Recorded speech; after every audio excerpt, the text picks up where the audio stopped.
Bonjour chers élèves, bienvenue à notre séquence du jour. Nous restons toujours dans la limite continuité et dérivation. Mais notre leçon d'aujourd'hui porte sur la limite et opération sur les fonctions.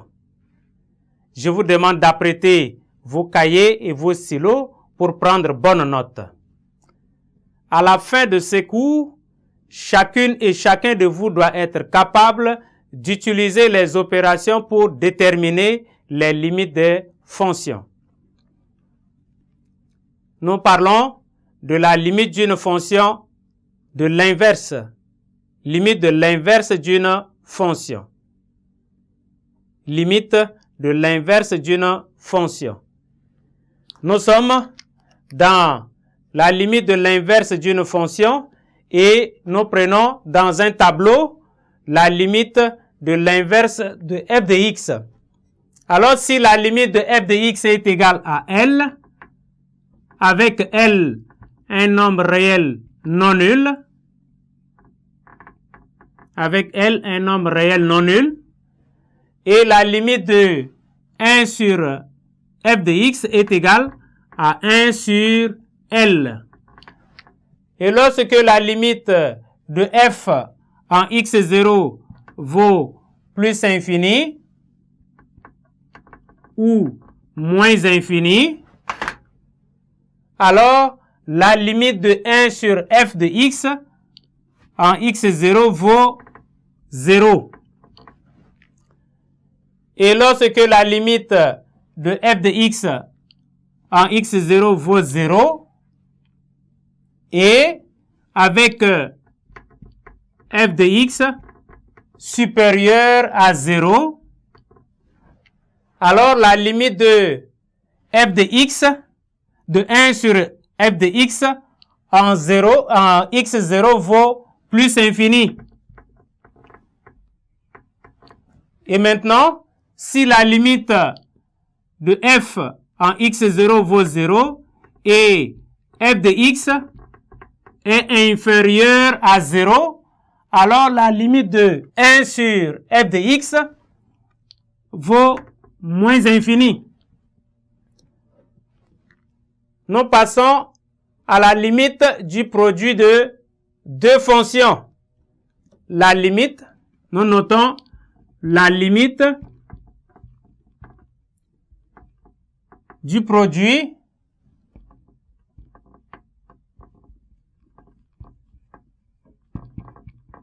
de deux fonctions. La limite du produit de deux fonctions. Pour calculer la limite en x0 de la fonction f sur g, il suffit de remarquer que f sur g est égal à f fois 1 sur g et d'utiliser les propriétés précédentes. On a déjà vu la propriété sur le produit de limite de deux fonctions. Limite de produit de deux fonctions. Et maintenant, nous passons à la limite de la valeur absolue d'une fonction. Alors, dans le tableau, vous faites le tableau avec moi. Nous avions la limite de f de x quand x tend vers x0 et nous avions la limite de la valeur absolue de f de x quand x tend vers x0. Lorsque la limite de f est égale à L, alors la limite de f de la valeur absolue de f vaut la valeur absolue de L. Et lorsque la limite de f de x vaut plus infini ou moins infini, alors la limite de la valeur absolue de f de x vaut plus infini.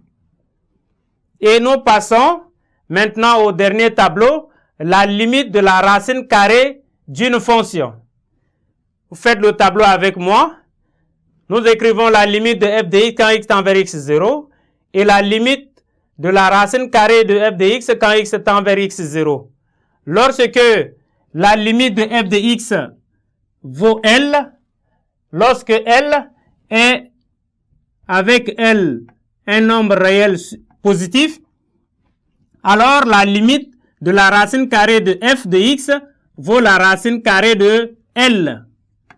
Et lorsque la limite de f de x, quand x tend vers x0 vaut plus infini, alors la limite de la racine carrée de f de x en x0 vaut également plus infini. Et nous avions enfin la limite de la fonction,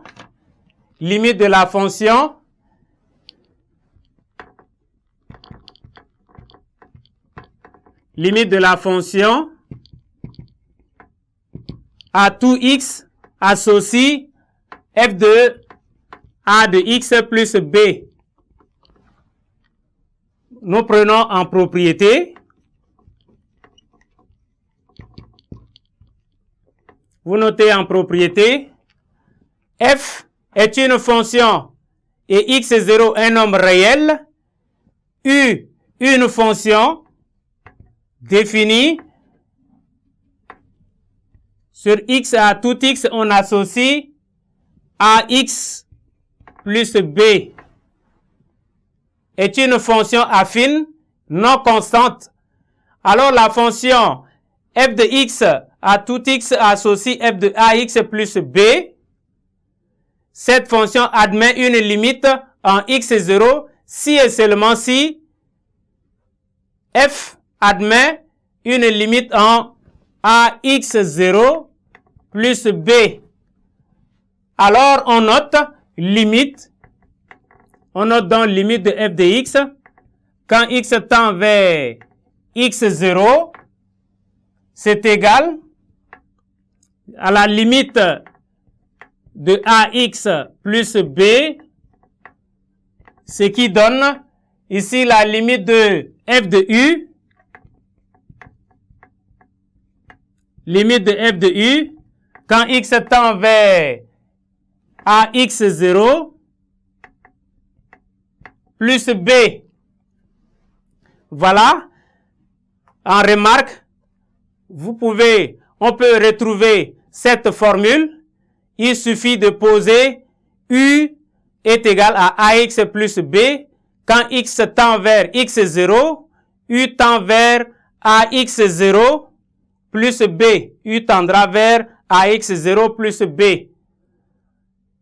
Et on obtient la limite de la fonction f de ax plus b quand x tend vers x0 est égal à la limite de f de u quand x tend vers ax0 plus quand u tend vers ax0 plus b.